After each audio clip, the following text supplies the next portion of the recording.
Good morning, students. Today we are going to do bar graph. So what is this bar graph? A bar graph is a pictorial representation of data which is represented by rectangles of uniform width. Okay, all these rectangles are of uniform width with equal spacing between them. These are called bars. Okay, let us see here. This is the construction of bar graph. This is the method we can construct the bar graph. How? So in a bar graph, each bar or rectangle, these are the bars or rectangle, represent only one value of numerical data. And there are as many bars as the number of values in the data. So bars are usually drawn vertically like this on the horizontal line, which is x-axis, and this vertical line, this is called y-axis. The height of the bars depend on the value of numerical data. Okay, so we assume a suitable and convenient scale to decide the height of the bar along the y-axis. Or in order to construct a bar graph, we must keep in mind some points, like always we have to draw the two perpendicular lines, this side and this side. This is called x-axis and this is called y-axis. Okay, along the horizontal axis means this, we can mark the information like I have marked this game's name: hockey, cricket, shooting, wrestling, badminton. Okay, and we have to select a suitable scale also, like this I have selected, to determine the height of the bar or rectangle along the vertical axis. Scaling means scale on y-axis. I have taken 1 unit 100 students, means 1 unit from here to here. This unit represent 100 students. This another unit represent 100 student. Like this, each scale is representing 100 scale, 100 students. Okay, so question number 1 we will discuss first, and with this you will understand how to draw it. Okay. Here question number 1 is saying the following data was gathered during a survey conducted in a school. The survey was conducted in a school and this data we have collected. Favorite sports: hockey, cricket, shooting, wrestling, badminton. And number of student means 500 students favorite sport is hockey. 800 students favorite sport is cricket. 700 students favorite sport is shooting. 400 students favorite sport is wrestling, and 500 students favorite sport is badminton. We have to now show this in a bar graph. How? Very easy it is, but few points you have to keep in mind. First of all, we will draw y-axis, this line straight, and this x-axis. Give the arrow and write x-axis, and give here arrow and write y-axis. Okay, now we have to decide the scaling. Why I have taken 100, 200, 300, 400? Because in the data it is given 500, 800, 700, 400, 500. So 100 gap if we will take, we can draw it. Here is started with 400, but we have to take the equal gaps between each scale. So I have decided to take 100, then 200, 300, 400, 500, 600, 700, 800, up to 900 we have taken. Now how to draw these bars? So 500 students like hockey. So in this side, x-axis side, we will write the sports name, and y-axis we will select for the numbers. Okay, or number of students. Here you can write number of students, and this side we have taken the sports, favorite sports or sports, you can write like this.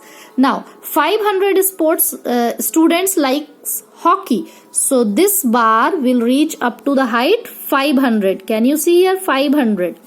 So this will reach up to 500. We will draw it like this and then shade it, or you can make the design like this, or you can simply shade it also, but draw with scale and pencil. Use pencil only to draw the graph. Okay, and you have to keep one thing in mind: between every rectangular bars the space should be equal. You can see I have taken one one box only gap. You cannot do like first you have taken one box, then another time you will take the two box. No, this will be wrong. Equal gaps you have to maintain while drawing the graph. Here also I have taken the equal scaling. 100, 100, 100 gaps. If you have started 0 to 100 means 100 gap. So with between each scaling there should be 100 numbers gap. Okay. If you will start with 50, then there will be 50 gaps. Understood? Now cricket. How many students like cricket? 800. So our bar will reach up to the height of 800. You can see here it is written 800. Okay? Like this. Then another sport, shooting. 700 students like shooting. So we will make its bar like this. Wrestling. So 400 students like wrestling. So 400 is here. You can scale with the help of a scale. You can see where it will go up to the height. Okay. Now badminton. Badminton 500 students. So we have taken this up to this height. This is the way you can draw the bar graph of question number 1. Now its question. What information does this data represent? So this data represent favorite sports of the students. Which game is most popular among the student? Which game is most popular? So maximum number of student like cricket. So this is most popular. So you will write cricket.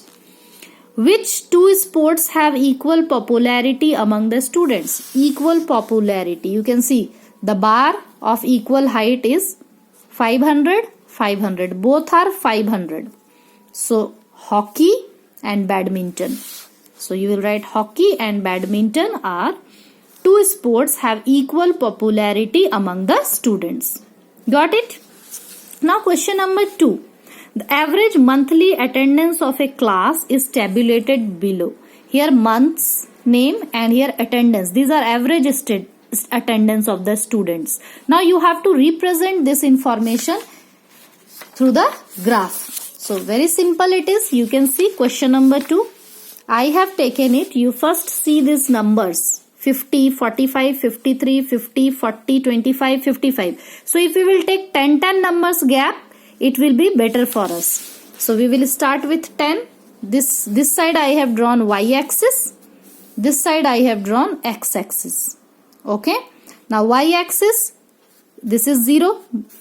Y-axis and x-axis intersecting point is called origin, and origin is 0, 0, 0. Okay.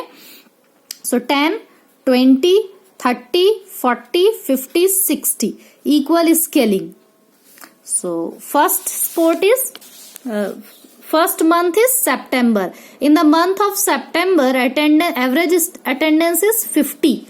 In the month of October, the average attendance is 45. So in the month of September, average attendance is 50. So we will go up to the height of 50. You can see here. Okay. October 45. So between 40 and 50, you can see there are thin lines. This is 10 lines. 1, 2, 3, 4, 5, 6, 7, 8, 9, 10. In a scale, there are 10 lines between each number, no? So like this, here also you will see 10 lines. So between 40 and 50, this is 45. So this graph will go up to the height of 45. Next, in the month of November, it is 53.